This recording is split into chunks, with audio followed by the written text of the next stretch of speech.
This is OG with original-gamer.com. I am here with John Spinale, the VP of Games over at OnLive, the cloud gaming service that's been over a year since launch. So how's that year been since official launch? Oh, it's been a pretty wild ride. Yeah, no, thanks for asking. It's it's been a year that incredible growth for us. We kind of, as you know, launched a platform at E3 about a year ago, and we got a lot of fanfare, a lot of excitement. But we had a pretty limited library of titles, and we were early and still working out all the kinks. And then as the year progressed, this is the power of of a platform as a service or a cloud-based platform.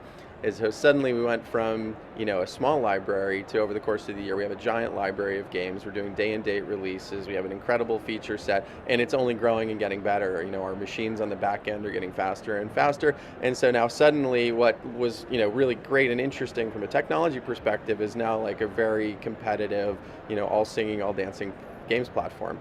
And so this year has been a wild ride for us, and and the consumer growth has been great, and we just launched in Europe. And what was nice about that launch actually for us was it was the first time we could kind of come out to a new fresh audience with absolutely everything all in one package and just say ta-da. And the reception's been huge, so we're really happy. You are definitely winning over gamers as well as critics, and I think the critics are the one that were really just giving to you, just being very negative about it, as that it's not going to work. Cloud gaming is just way off in the future. Internet service in the U.S. is not going to be up to par, and there's just no way to make an actual viable, entertaining gaming and entertaining service where you don't have an actual console that does all the work, that you don't have any disc. People really were just putting it down left and right. So how does it feel that a year later now you really get to show those critics, and a lot of them have changed their mind? Well, sure. Obviously, it's pretty satisfying. So, I think whenever you heard our pitch a while ago, it did sound a little too good to be true. It's, hey, look, you can have all of these high-end console and PC games without actually ever having to buy a console or a PC. It does sound a little too good to be true. So I can understand there was sort of an inherent skepticism in the audience out there. But at this point, our ultimate proof is just go try it. And I think it is one of those things, either it works or it doesn't. And largely as people kind of get over that emotional tie that they built around being skeptical, one by one they all come back around and said, hey, you know what, we were wrong. It works great. And now it's just the question of, does it work? Is it magic fairy dust technology? All of that's gone, and now people, if you read any reviews about what we're doing, it's all about the games and the quality of the service and the community and all the stuff they should be talking about, which is great. Let's talk about the games. So the games right now, when I first was able to get my hands on OnLive, I noticed with the games, there wasn't the big titles, and that was last year. This year, especially for the holiday season, considering how big the holiday season is this year, OnLive is really ramping it up with Deus Ex, with Warhammer 40K, and also Saints Row the Third, and of course Arkham City. What is when it comes to getting those big games? I mean, what are you looking to do to try to get more publishers involved to get those other titles that right now aren't on Live? Sure. Well, I think what it is, it becomes a bit of a snowball effect. Whenever you show some success, more publishers want to get their titles onto your service, and then whenever those do particularly well, they bring in more users, and then that shows more success as well. And so, you have seen over the last year, us moving up the food chain about the quality of the titles and the timing of the release. So we're doing day and date launches with all the big titles now. So, or not all, but the vast majority of the big titles. So you mentioned, a lot of them. We have LA Noire coming out. It'll be coming out this fall, same day as the PC SKU. And more publishers with higher and higher quality titles. And I think, over time the trend is in our favor. People really do want to move towards digital distribution. They want to move their content up into the cloud. The economics are better for publishers in our platform than they are in the existing traditional console world. There are really no secondhand sales, there's no piracy. So a lot of things just kind of naturally work. I think at the end of the day, though, whenever we started, there were still, 50 million consoles out there in the marketplace, and we didn't have that big an installed base. As ours grows, you'll see more and more support for us. But I think we're past that point of critical mass where it is a bit of a snowball at this point. So we're really happy with the games that we have on the service for this Christmas. It's going to be huge, and I think that only gets us more next year too. Pricing has, I've seen a lot of gamers when they talk about OnLive, pricing comes up comes up in that there are some titles that have been out for a while that are still kind of priced kind of high, $49, $59 for titles that you can find at Best Buy and Amazon for $20, $30. What is OnLive doing to try and make sure that they're competitive in regards to winning over gamers' wallets, and so that they don't spend it at Amazon, so they don't spend it on Steam? What's OnLive going to try to do to get those gamers to spend the money and get more of their games via OnLive? Sure. Well, I think if you look at our catalog on the whole, it's actually pretty price competitive with what you could find at retail typically. You know, every once in a while people will run a sale, and we do separate sales too. But if you look at it on average, you'll occasionally see a disconnect, you know, where Steam will have something a little bit lower for a week, or will be a little bit lower. But largely, publishers price their digital copies now pretty consistently across all channels.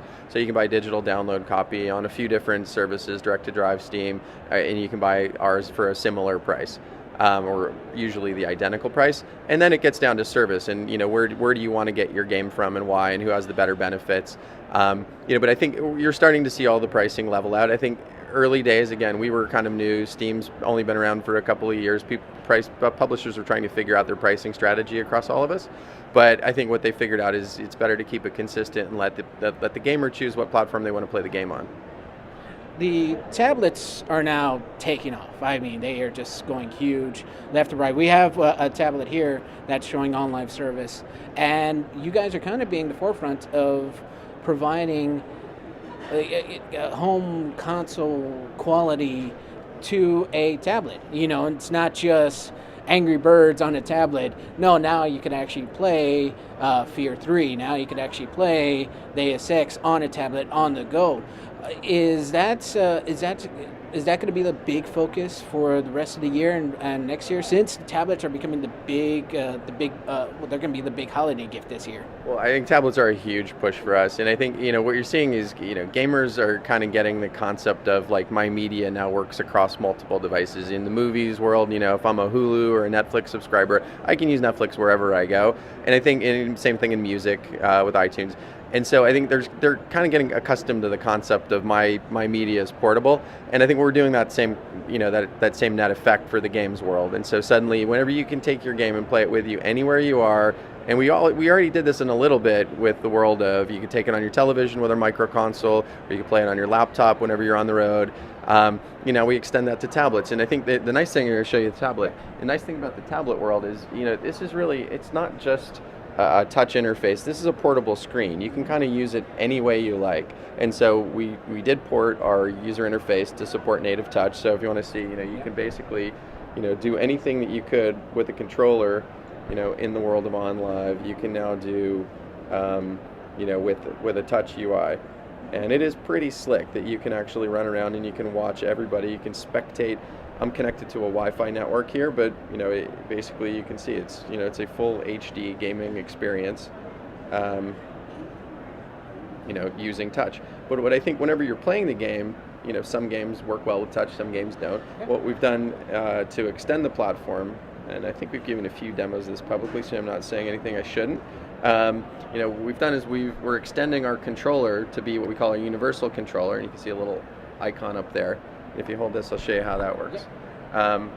So essentially, back away from that.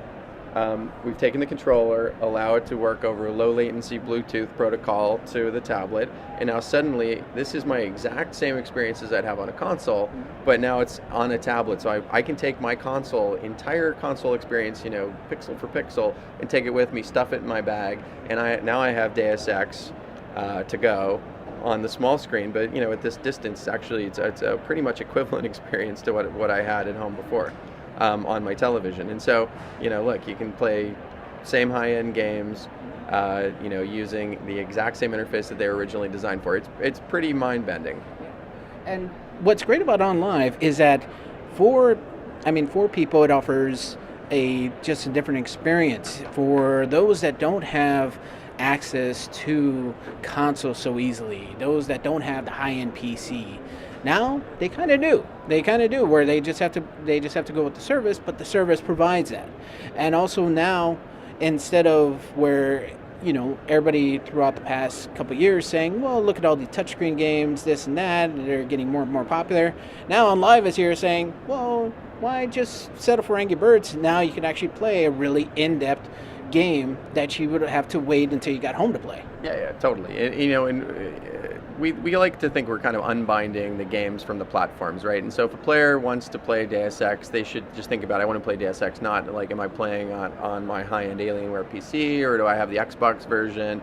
It's basically, look, that's the game I want to play. Again, kind of going back to the movie analogy, you don't really want to think about, would this movie only play on this television, or would it only play on this Blu-ray disc player? It's just sort of, you want to watch that movie. You kind of own the idea of watching that movie, or the right to watch that movie. Same thing with games. It's like, and if you happen to be logged in on this type of a device combination, great, you should be able to play it there. And if you want to play it on your laptop, you should be able to play it there as well. You should not be kind of bound, in my world, one proprietary piece of hardware.